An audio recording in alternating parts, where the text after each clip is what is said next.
ಸಾರಿಗೆ ನೌಕರರು ನಾಳೆ ಮುಷ್ಕರಕ್ಕೆ ಮುಂದಾಗಿದ್ರು. ಆದರೆ ಸದ್ಯದ ಬೆಳವಣಿಗೆಯನ್ನ ನೋಡಿದ್ರೆ ಮುಷ್ಕರವನ್ನ ಹಿಂಪಡೆಯುವಂತ ಸಾಧ್ಯತೆ ಇದೆ. ಈ ಕುರಿತಂತೆ ಮಾತನಾಡೋದಕ್ಕೆ ನನ್ನೊಟ್ಟಿಗೆ ಸಿಐಟಿಯುನ ಪ್ರಧಾನ ಕಾರ್ಯದರ್ಶಿಗಳಾಗಿರುವಂತಹ ವರಲಕ್ಷ್ಮಿ ಅವರು ಇದ್ದಾರೆ. ನಾನು ಅವ್ರನ್ನ ಮಾತನಾಡಿಸ್ತಾ ಹೋಗ್ತೀನಿ.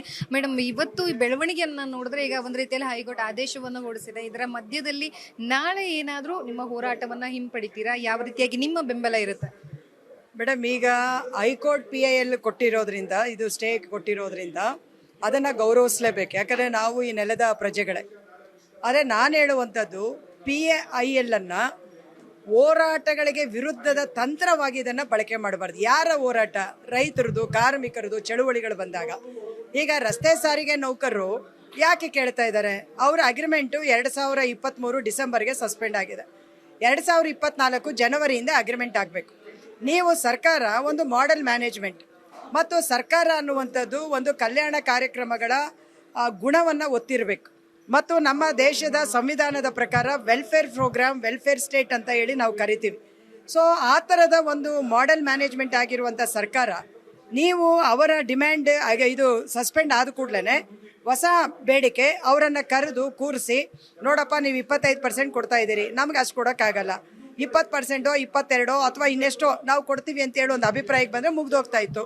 ಆದರೆ ನೀವು ಮೊದಲು 25 ಏನು ಡಿಸೆಂಬರ್ಗೆ ಸಸ್ಪೆಂಡ್ ಆದಮೇಲೆ ನೀವು ಮಾತುಕತೆ ಪ್ರಾರಂಭ ಮಾಡಿದ್ರಿ. 5-6 ಬಾರಿ ಮಾನ್ಯ ಮುಖ್ಯಮಂತ್ರಿಗಳೇ ಇದರ ಅಧ್ಯಕ್ಷತೆಯನ್ನು ವಹಿಸಿ ಸಭೆ ಮಾಡಿದ್ರು.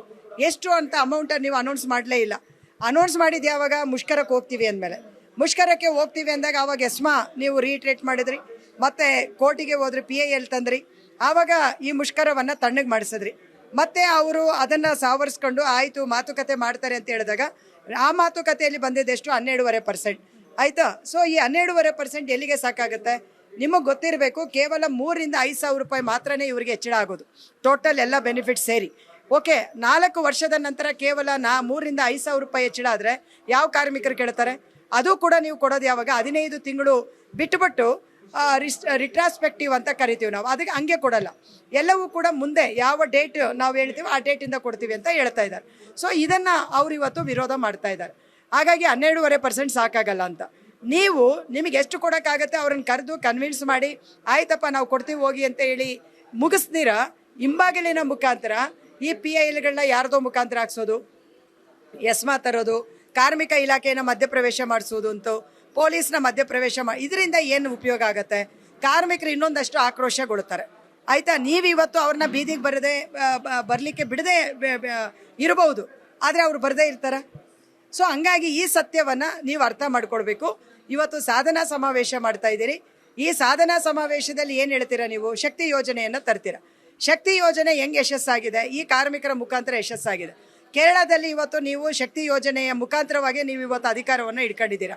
ಆದರೆ ನಿಮ್ಮ ಪ್ರತಿಷ್ಠೆಯನ್ನು ಹೆಚ್ಚು ಮಾಡಲಿಕ್ಕೆ ಕಾರಣವಾಗಿರುವಂಥ ಕಾರ್ಮಿಕರ ಬೇಡಿಕೆಗಳನ್ನು ಇದು ಏನು ಈಡೇರಿಸಲಿಕ್ಕೆ ಅಥವಾ ಅವರು ಕೇಳುವಂಥ ಇದು ಹೆಚ್ಚುವರಿ ವೇತನವನ್ನು ಕೊಡಲಿಕ್ಕೆ ಏನು ಪ್ರಾಬ್ಲಮ್ ಇದೆ ನಿಮಗೆ?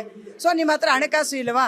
ಹೆಂಗೆ ಅದನ್ನು ಒಪ್ಕೊಳ್ಳೋದು? ಇವತ್ತು ನಮ್ಮ ರಾಜ್ಯದಲ್ಲಿ ಬರುವಂಥ ಕಾರ್ಪೊರೇಟ್ ಕಂಪನಿಗಳಿಗೆ ಕೊಡ್ತಾ ಇರುವಂಥ ಕನ್ಸೆಷನ್ ಎಷ್ಟಿದೆ? ಭೂಮಿಯನ್ನು ಕಡಿಮೆ ರೇಟಿಗೆ ನೀವು ಅವ್ರು ಕೊಡ್ತಾ ಇಲ್ವಾ? ಹಲವಾರು ಇನ್ಸೆಂಟಿವ್ ಪ್ರೋಗ್ರಾಮ್ಗಳನ್ನು ಅವ್ರಿಗೆ ಅನೌನ್ಸ್ ಮಾಡ್ತಾ ಇದ್ದೀರಲ್ಲ, ಅದಕ್ಕೆಲ್ಲ ಹಣ ಇರುವಾಗ ಇವರಿಗೆ ಕೊಡಲಿಕ್ಕೆ ಯಾಕಿಲ್ಲ? ಹಾಗಾಗಿ ಇದರಲ್ಲಿ ಅಗ್ಗಜಗ್ಗಾಟ ನಡೆಸಲಾರದೆ ಮಾನ್ಯ ಮಂತ್ರಿಗಳು, ಮುಖ್ಯಮಂತ್ರಿಗಳು ಮಧ್ಯಪ್ರವೇಶ ಮಾಡಬೇಕು. ಇದನ್ನು ಒಂದು ರೀತಿಯಲ್ಲಿ ಏನು ಕಗ್ಗಂಟಾಗಿಸಬಾರ್ದು ಅಂತ ಹೇಳ್ತಾ ಇದ್ದೀವಿ. ಈಗ ಸಂಪೂರ್ಣವಾಗಿ ನಿಮ್ಮ ಹೋರಾಟಕ್ಕೆ ಒಂದು ರೀತಿಯಲ್ಲಿ ಹೈಕೋರ್ಟ್ ಮಧ್ಯಪ್ರವೇಶಿಸಿರೋದ್ರಿಂದಾಗಿ ನಿಲ್ಲುವಂತ ಸಾಧ್ಯತೆ ಇದೆ. ಜೊತೆಗೆ ನಿಮ್ಮ ಜಂಟಿ ಕ್ರಿಯಾ ಸಮಿತಿಯಿಂದಲೇ ಜನರು ಹೊರಗೆ ಬೀಳ್ತಾ ಇದ್ದಾರೆ ಅನ್ನುವಂಥ ಮಾತುಗಳು ಕೇಳ್ತಾರೆ. ಯಾಕೆ ಒಗ್ಗಟ್ಟಿಲ್ವಾ ಅನ್ನುವಂಥದ್ದು? ಮೇಡಮ್, ಅದು ಒಗ್ಗಟ್ಟಿನ ಪ್ರಶ್ನೆ ಅಲ್ಲ, ನಾನು ಅದನ್ನೇ ಹೇಳೋದು. ಯಾವಾಗಲೂ ಕೂಡ ಸರ್ಕಾರದ ತಂತ್ರಗಾರಿಕೆನೂ ಇದರಲ್ಲಿ ಇರ್ತದೆ. ಆಯಿತಾ? ಆಮೇಲೆ ಇನ್ನೊಂದು, ಇದರ ಮೇಲೆ ಒತ್ತಡಗಳು ಹೆಚ್ಚಾದಂಗೆ ಈ ಒತ್ತಡಗಳನ್ನು ತಡ್ಕೋಬೇಕಲ್ಲ, ತಡ್ಕೊಳ್ಳೋದು ಬೇಕು. ಹಾಗಾಗಿ ನಾನಿಲ್ಲಿ ಅಪೀಲ್ ಮಾಡೋದು ಜಂಟಿ ಕ್ರಿಯಾ ಸಮಿತಿಯ ಎಲ್ಲ ನಾಯಕರಿಗೆ, ನೀವು ದಯವಿಟ್ಟು ಈ ಹೋರಾಟದಲ್ಲಿ ಎಲ್ಲರೂ ಕೂಡ ಒಗ್ಗಟ್ಟಿಂದ ನಿಲ್ಲಬೇಕು ಅನ್ನುವಂಥದ್ದು ಕೂಡ ನಾನು ಈ ಮುಖಾಂತರ ಹೇಳಲಿಕ್ಕೆ ಇಚ್ಛೆ ಪಡ್ತೇನೆ. ಇಲ್ಲ ಅಂತ ಹೇಳಿದ್ರೆ ಯಾರು ನಿಲ್ತಾರೆ ಅವರು ಹೋರಾಟ ಮುಂದುವರಿಸ್ತಾರೆ. ಹಾಗಾದ್ರೆ ನಿಮ್ಮ ಮುಂದಿನ ನಿರ್ಧಾರ ಏನು? ನೀವೇನಾದ್ರೂ ಸಭೆ ಮಾಡಿದ್ದೀರಾ? ಏನೆಲ್ಲ ನಿರ್ಧಾರಗಳನ್ನು ತೆಗೆದುಕೊಂಡಿದ್ದೀರಾ? ಈಗ ಜಂಟಿ ಕ್ರಿಯಾ ಸಮಿತಿ ಮಧ್ಯಾಹ್ನ ಸೇರುತ್ತೆ. ಅವರು ಸೇರಿ ಏನು ತೀರ್ಮಾನ ತಗೊಳ್ತಾರೆ ಅದರ ಮೇಲೆ ನಾವು CITU ಬೆಂಬಲ ಕೊಡ್ತೀವಿ. ನೋಡಿದ್ರಲ್ಲ, ಒಟ್ಟಾರೆಯಾಗಿ ನಾವು ನ್ಯಾಯವನ್ನು ಕೊಡಿಸೋದಕ್ಕೆ ನಮ್ಮ ಚಿತ್ತವನ್ನ ಹರಿಸಿದ್ದೇವೆ, ನಾವು ಮುಂದಾಗ್ತೀವಿ ಅನ್ನುವಂಥ ಮಾತನ್ನ ವರಲಕ್ಷ್ಮಿ ಅವರು ಹೇಳಿರುವಂಥದ್ದು. ಕ್ಯಾಮ್ರಾ ಪರ್ಸನ್ ವಿಕಾಸ್ ಜೊತೆ ಲಕ್ಷ್ಮಿ ಬಾಗಲಕೋಟೆ, ಅಶ್ವಗ ನ್ಯೂಸ್ ಬೆಂಗಳೂರು.